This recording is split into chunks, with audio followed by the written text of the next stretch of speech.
खेतों से चारा लेकर आ रही थी। परमात्मा वहाँ एक कुएं पर बैठ गए, लड़की भी बैठ गई, क्योंकि पिछली आत्मा जो होती है, कहते हैं साधु दर्शन राम का और मुख पर बसे सुहाग, दर्श उन्हीं को होते हैं जिनके पूर्ण भाग। कबीरा साधु दर्शन का साहिब आवे याद, वो है समय लेखे में बाकी का समय बर्बाद। अब आत्मा साधु संत को देखकर बड़ी खुश होती है कि भगवान इन संतों के रूप में ही आता है। वो लड़की बैठ गई, परमात्मा की तरफ देखकर एकदम आसक्त ऐसी होगी, खिंचाव सा बना कि तो महात्मा है कोई। तो उससे प्रश्न किया कि आप कौन हो, कहाँ से आए हो? तो परमात्मा ने कहा बेटी मैं अल्लाह अकबर हूँ। अब लड़की ने सोचा अल्लाह अकबर हैं और आप सचमुच? हाँ मैं बेटी मैं खुद खुदा हूँ। तो कहने लगे आप यहाँ किस लिए आए हो? कि मैं आपके लिए आया हूँ बेटी, आप साधना गलत कर रहे हो, आप सच साधना कीजिए। आप जो मुसलमान धर्म के अंदर साधनाएं करते हो ये साधनाएं पाप की हैं, मांस खाते हो हैं, तुम ईद बकरीद मनाते हो, ये साधना अच्छी नहीं है तुम्हारी। वो कहने जी हम नमाज करते हैं। नमाज तो अच्छी बात है, वो तो प्रार्थना है प्रभु की, लेकिन करती किसकी हो? अब किसी की एप्लीकेशन लिख कर चल पड़े, नाम अगले का लिखा नहीं, तो किसको देनी है, किसी डीसी को देनी है या कमिश्नर को देनी है, नाम की तरह लिखा नहीं, साहब लिख दिया ऊपर, अल्लाह कहो साहब कहो, तो कौन सुनेगा तेरी एप्लीकेशन ने? या नमाज तुम करते भी हो तो तुम किसके नाम भेज रहे हो? ये क्यों? तो बेचून अल्लाह है, बेचून है, फिर तुम्हें क्या मदद करेगा? वो बेचून है तो निराकार है। तो लड़की वो तो मालिक कि सामने इस अज्ञान का कहाँ ठिकाना है। लड़की बहुत प्रभावित हुई, कहा बेटा तुम असक जन्म हो गए भटकत्या ने हैं, अब पिछले जन्म में मनुष्य थे तो अब मनुष्य हो गए, अगले जन्म में भक्ति ठीक ना हुई तो पशु बन जाओगे या मनुष्य भी बन गए, तो ये प्रोसीजर फिर शुरू तुम्हारा, ये कोई एंड है इसका? तो बेटी बहुत प्रभावित हुई और उसने कहा भगवान फिर क्या करूं? कि बेटी उपदेश ले मेरे से और भक्ति कर डट के अपना भजन किया करे। कहने लगे जी ये साधना है जो मुसलमान धर्म की है कि ये ना करना बिल्कुल भी, जैसे मैं कहूँ ऐसे नमाज ये कर जो मैं आपको बता रहा हूँ, भक्ति करते रहना और ये मांस मिट्टी नहीं खाना। जो बोले जी वो कंपलसरी कर देते हैं, नमाज भी करनी होती है कि नमाज भी कर लेना, लेकिन टेक का मत्था अपना यो मंत्र करती रहिए, बस हो गई नमाज। मिला जी ठीक है। तो उस लड़की ने उपदेश ले लिया, मालिक उपदेश देकर चले गए। इतनी प्रेरित होगी ज्ञान से, उसने फैसला कर लिया कि मैं विवाह नहीं कराऊंगी और अपना मोक्ष कराऊंगी। अब उसी दौरान घर वालों ने क्या किया, भाई लड़की युवा होगी भी इसकी शादी तैयारी करो। लड़की ने घर वालों से कह दिया कि मैं विवाह नहीं करूंगी। और मुसलमान धर्म में एक विशेषता है कि लड़की को बैठा देंगे पहले और लड़की से पूछते हैं कि बेटी तुझे ये विवाह मंजूर है? अगर वो स्वीकृति दे देती है तो विवाह होगा, नहीं तो नहीं होगा। अब वो लड़की ने मना कर दिया, घर वाले भी असमंजस में पड़ गए, भाई ने कहा हो ही नहीं सकता किसी सूरत में भी। माता पिता चिंतित हुए, बहुत समझाया बेटी हमारी इज्जत का सवाल है, न्यू है, ऐसे है, सौ कुछ कहा। वो बोली मैं नहीं शादी करानी। अब घना चिंतित हो गया, माता पिता का अन्न छूट गया लोक लाज के कारण। तो लड़की को अपने आप को प्रेरणा हुई, सोचा उसने कि चलो देखी जाएगी, माँ बाप कहते हैं विवाह कर लेती हूँ, लेकिन आगे जाके अपने पति से मैं साफ कह दूंगी मैं संतानोत्पत्ति नहीं करूँगी। ये डिटर्मिनेशन करके उसने स्वीकृति दे दी, विवाह हो गया। एक बहुत अच्छे नेक व्यक्ति थे, अच्छा अधिकारी था, अफसर था, उससे उस बेटी का ब्याह हो गया मुसलमान के। तो वहाँ जाते ही उसने अपने पति से कह दिया जी बात सुनो मेरी, मैंने एक प्रतिज्ञा कर रखी है अपने गुरुजी की कसम खा के, मैं संतानों उत्पत्ति नहीं करूंगी, मैं गृहस्थ कर्म नहीं करूंगी, और यदि आप मेरे साथ जबरदस्ती करोगे तो मैं आत्महत्या कर लूंगी। ये मेरा फाइनल फैसला है।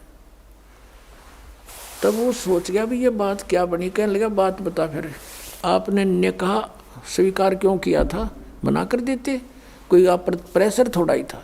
उसने बता दिया कि ऐसे ऐसे मेरे माता पिता लोक लाज के कारण बहुत परेशान हो गए थे और मैंने इसलिए निकाह मंजूर कर लिया कि ये तो शांत रहें, आगे मैं आपसे अर्ज कर लूँगी। ये सोच कर आई थी, आपकी मर्जी, मेरी अर्जी मंजूर करो या ना करो। तो बुद्धिमान समझदार दयालु व्यक्ति था वो मुसलमान। उसने एक सोचा भाई मैं क्यों इसके वादा करूं भगवान के। पहले डरने वाले होते थे परमात्मा से कि भी क्यों मैं इसकी टांग अड़ाऊं इसकी भक्ति जब इसकी इतनी रुचि है। कहा ठीक है राबिया, जैसे आपके माता पिता को लोक लाज से डर था तो हमारा भी यहाँ समाज है। आप रहोगी मेरी पत्नी के रूप में संसार की दृष्टि में और मेरे लिए होगी मेरी बहन के तुल्य। तेरे अलग से मकान बना दूंगा, उसमें अपनी भक्ति करना, लेकिन घर से बाहर नहीं जाने दूंगा। हमारी भी इज्जत है। कदे तू कह मैं वहाँ जाऊँगी फलान करूँगी, कहीं और नहीं जाने दूंगा किसी संत भक्त के पास। अब जो आपकी आज्ञा। अब उस लड़की ने 4 वर्ष तो साधना वो की जो परमात्मा ने बता रखी थी। फिर वहाँ आने लगे जो अलग से उसका कमरा बना दिया। उस मुसलमान भक्त ने अपनी दूसरा ब्याह करवा लिया। मुसलमानों में कई कई शादियाँ हो जाती हैं। तो वहाँ आस पड़ोस की और भी भगतनी जो मुसलमान वर्ग की थी धर्म की वो आने लग गए हैं। वो कहने लगी बता तो कुछ भी ना करती या कोई बात हुई। यानी कुछ दिन में वो परमात्मा वाला ज्ञान हट गया। वो लोक वेद फिर समा गया उस बेटी में और वही मुसलमान धर्म वाली क्रियाएं उसने शुरू कर दी। काल का तो जाल है कसूता। अब वो करती रही अपनी साधना। वो 50 वर्ष की होगी। 50 वर्ष की आयु जब होगी तो उसने अपने पति से कहा कि आपकी आज्ञा हो तो मैं मक्का जाना चाहती हूँ हज करने के लिए। और हज करना कंपलसरी होता मुसलमान धर्म में। वो ये मानते हैं जिसने हज कर ली वो स्वर्ग का वासी हो जाता है, उसको लाभ होता है। तो सभी बूढ़े बुजुर्गों को हज अवश्य करवाते हैं। उसके पति ने सोचा कि भी मैंने देख लिया इसको 30-35 वर्ष हो गए, मैंने कोई भी ऐसा इसका आचरण नहीं देखा, इसलिए उसने उसको अलाउड कर दिया कि आप जा सकते हो और कहो तो मैं आपके लिए कोई ऊँट की व्यवस्था कर दूं सवारी की। राबिया ने कहा नहीं मैं पैदल जाऊंगी। जैसा हमारी सोच है कि पैदल जाने तक घना लाभ होगा। अब वो चल पड़ी क्योंकि काफ़ी व्यक्ति जाते थे, पैदल जाते थे, लारा लग जाता था, लाइन लग जाती थी। तो वो लड़की भी चल पड़ी।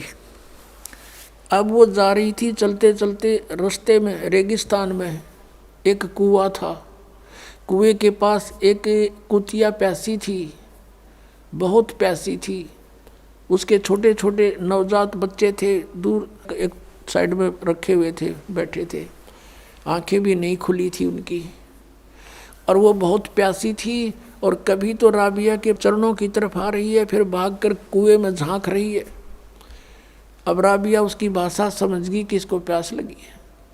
कुएं पर देखा तो वहाँ कोई बाल्टी नहीं, कोई रस्सा नहीं, आसपास कोई गांव नहीं, कोई और व्यक्ति आसपास नजर नहीं आ रहा जहाँ से कोई साधन मांग लाऊं।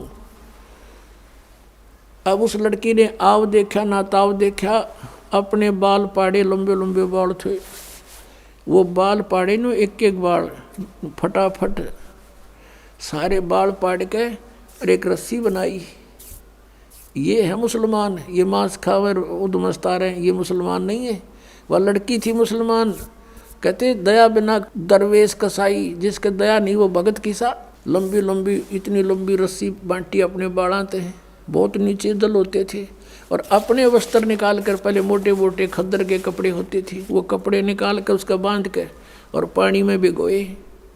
एक मटका पड़ा था टूटा हुआ घड़ा, आधा हिस्सा, उसको निचोड़ और उसमें डाल देर कुतिया टूट कर पड़ गई, साथ की साथ पी जावे। तो कुतिया को पानी से छकाया और अपना जो लहू लुहान होगी थी वो कपड़े ऐसे अपने कपड़ों से पोंछ के उनको धो धा के सूखा झाड़ झूड़ के ऐसे और पहन लिए और पहन के चलने की तैयारी की थी मक्का में।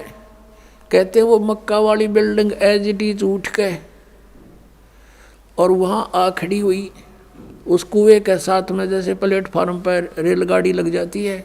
उसने देखा मक्का, मक्का पहुंच गई। मैं सपना सा हो गया, एकदम दौड़ के उसमें चढ़ी।